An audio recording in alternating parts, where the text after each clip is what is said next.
Let's lay some noise.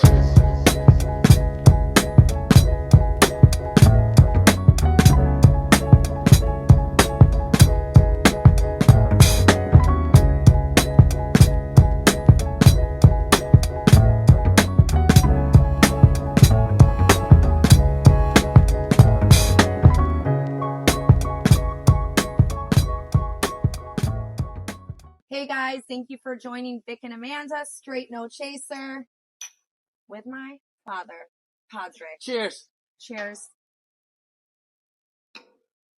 Okay. Whew. Today's subject, this bourbon, you guys, is amazing, but it definitely is a man's drink. Like, No, it's Russ, like hair on the chest. It hits you. It hits you. You know what? I'm looking forward to the episode where we drink this and smoke some cigars, because this is a definite smoke a cigar with your bourbon. For sure. Anyway, because don't you actually dip cigars in bourbon? You can. Is that a thing? I mean, you can. I feel like I've seen that before. It could be a thing. Okay, so today's episode is the P. Diddy scandal with his scandalous ass and all of those perverted sexual, what were they? The allegations. Yeah, allegations. the freak-offs. And again, these are allegations, innocent until proven guilty. These are, we don't know if this has happened, but I'm going to give you the facts of what he's facing. He's set for trial in May. He's facing life in prison for racketeering, 15 years to life in prison for sex trafficking, 10 years for transportation and prostitution, allegations including a 9-year-old minor and 40 sexual assault claims. So, I mean, I'm going to say my piece and then you can piggyback off of this. I think it's just because I look at people who have been blessed. If you find success like P. Diddy has and all of these people who get all of this wealth and all of these things, you should move accordingly. I feel like men in power get so big-headed and they feel like they're untouchable and they can get away with all of these things. But you always say this, what you do in the dark always comes to the light. And this is a perfect example of someone who thought they could get away with it and then just got out of pocket and just thought he was untouchable. He had 96 mobile devices seized. One can only imagine what was going down on those phones. And look, we've had a lot of shows on the internet because, we launched this and I kind of, looked and surveyed what was on the internet. And, you can get any variety of pundits or people who come in, talking heads, whatever you want to call them.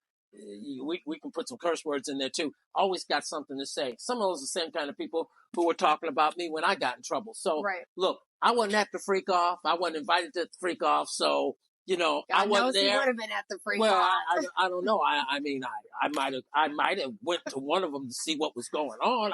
I didn't know. But the point of the matter is, I'm not happy to see anybody who has done so much. I mean, what I haven't heard people talk about was how talented he was. I mean, this was somebody who came from Howard University that had opportunities, which I talk about all the time.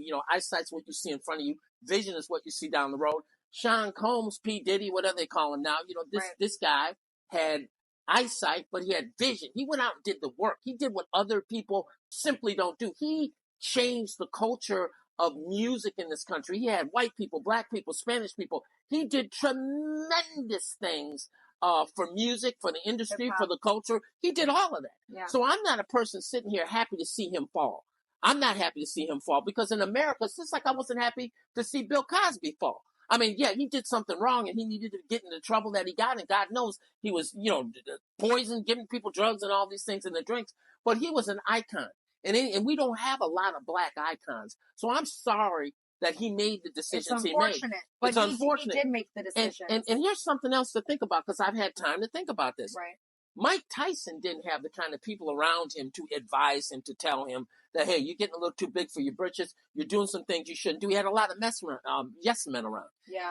And some people are like that. Sean Combs. So did R. Kelly. I got a friend right now who advises me, it's your uncle, Big Chris. And he says to me all the time, he says, listen to your counsel, Victor. I have people around me that if I do think or want to go off and do something, or maybe if I do go off and do something, they pull me back or tell me not to do it. Sean Combs didn't have that. And it is unfortunate, but I'm going to say this because I've lived it. Not lived what he did, but I've lived the life. If you play, you pay. Let me say that again. If you play, you pay. I have said that to young black men all over the United States, from Oklahoma to Nebraska to St. Louis to North Carolina to South Carolina to New York City. If you play, you pay. There is no way around it. I've heard people say all kinds of things. Not me. It won't happen to me. It is going to happen to you. If you play, you pay. And in this particular case, you know, he may have to pay. It is a shame. You know, I can throw Whitney Houston in this conversation. What a tragic thing to see Whitney Houston. It's just so much talent, wasted talent. The drain, and sad, and that's a whole other conversation. It's a whole other conversation. For someone like Whitney Houston, you look at people and you never know what's really going on behind closed doors. That's the thing. These people look so happy, and Whitney Houston was smoking crack. And no question. No question. You never would have thought she would do something like that, or something like that would happen, or she'd be doing drugs like that. But you never know, and that's why it's important not to idolize these people either, because they're human and they're making mistakes and they have bad habits. No question. But I want to say something also about that, and it really speaks to this. I mean, the decisions that he made to do the things that he did were just the wrong decisions, and. It is raining out here. This is our commitment to our podcast. So well, that's true. Out here we might get electrocuted. Yeah. Nobody wants to be electrocuted over this talking about Sean Combs of all people. Right. You know, why he's sitting in the comfort of his jail cell. But the bottom line is today on CNN. What's the date today? It's Wednesday. February. That's how good of a time we have all the time. We don't know our day. Even know. Yeah. And I wish that on you too, because we don't have full-time jobs. We work for ourselves. Well, we do entrepreneurship. You are working. You're never off. Call it what you want to call it. But the bottom line is, you know, Sean Combs made the decisions that he made. He's going to have to live with those decisions. And, you know, this is his dilemma. Right. You know, that he's in. And he was on CNN today, and his lawyers, or through his lawyers, he's trying to get the federal case dismissed because of racism. Right. Look, man. Do your time. It's not right. Yeah, it's not right. We saw what you did to Cassie. Okay, there's no denying that. We saw that on camera. No question. We saw that on camera. And look, let me just say piggyback on that, if I can. Yeah. O.J. Simpson got away with murder. He got away with murder. In my opinion, from the very beginning, there was no question. No question. When he's riding around with a gun in his head, to his head, you're guilty. Nobody's wife gets killed. Your reaction may be many things, but it's not to run around with a gun in your head. Well, consequently, the same thing about, you know, Sean Combs in the situation that he is and what he did. You know, the bottom line is, you know, people saw that tape. So O.J. Simpson ended up getting 20 years for the other case he got for stolen property or trying to retrieve property in Las Vegas. It wasn't about that. It was about the fact that you got away with murder. We're going to give you 20 years on this.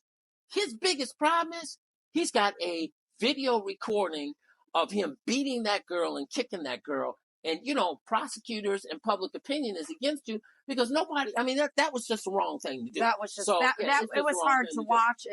Prayers to Cassie and prayers to anyone that's going through any kind of domestic abuse. And I can say this, and this is real, this is just the truth. Yeah. If that had been my daughter, and he had been kicking my daughter and beat my daughter like that, there wouldn't have been a jail.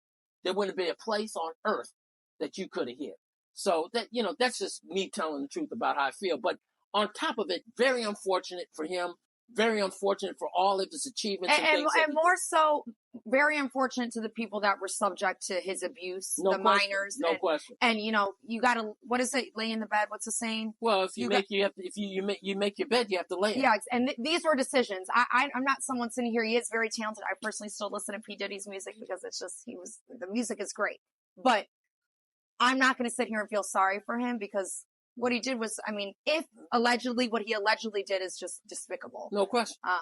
And unexcusable. No question. But it's in the courts, and, you know, I don't know the people who are accusing him. I do not know them. I have not, you know, he's due his day in court. And I think a lot of things that happen in this country is we hear about something. It used to be, you know, innocent until proven guilty, but now it's guilty until proven innocent. Yeah. And we ought to step back because there's a lot of people who pile on. Let us not forget.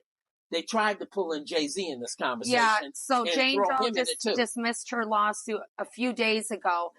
They said she didn't settle, but I feel like you truly never know. Well, I don't know, but we ought to give people also their day in court. Yeah. Because today them, tomorrow you. So we ought to let the judicial process take its place. But there is no debating about what we saw on film with Cassie. It's a terrible thing, terrible situation. So I just think it's bad. It's just not good. It's just a messed up situation overall. No question. And I want to just go back to the point of like, you had all of these opportunities, a beautiful life. Why not just have a nice life and be P. Diddy? Travel, buy what you want, eat what you want, enjoy your beautiful life. Why? And it's not like you're lacking for women. You're P. Diddy. You can walk in anywhere. No, and I imagine, but it's that power. Yeah. You know, that the need to dominate and have excess and do things that, you know, you shouldn't be doing. Which just, you know, I can say this. You know, I went into the prison system one way and I came out another way. I needed time to reflect on myself. You know, sometimes, you know, I found out that that I was my biggest enemy. Right. And I had to look in the mirror and I had to do some real soul searching about my behavior. And even when I talk about the people who told on me, if I hadn't been doing what I was doing, there would have been no people to tell on me. So, you know, hopefully through this entire ordeal, redemption is for everybody. And hopefully he'll find a place while he's in prison, if he has to go to prison, to look in the mirror and evaluate his life and be better for it, because I was. And that's my hope for anybody that's incarcerated. You know, that's just how. Thank you guys so much for joining us on this episode. Make sure to subscribe, share, like, comment this podcast. We so appreciate your support and we look forward to seeing you guys again. Cheers. But let me say this. Okay. Let me say this. I think it is more important than who. I don't even think. Put that Go ahead. down. Did you have something to say? Go ahead. I think it's more important to think about who you're having a kid with than who you're getting married to.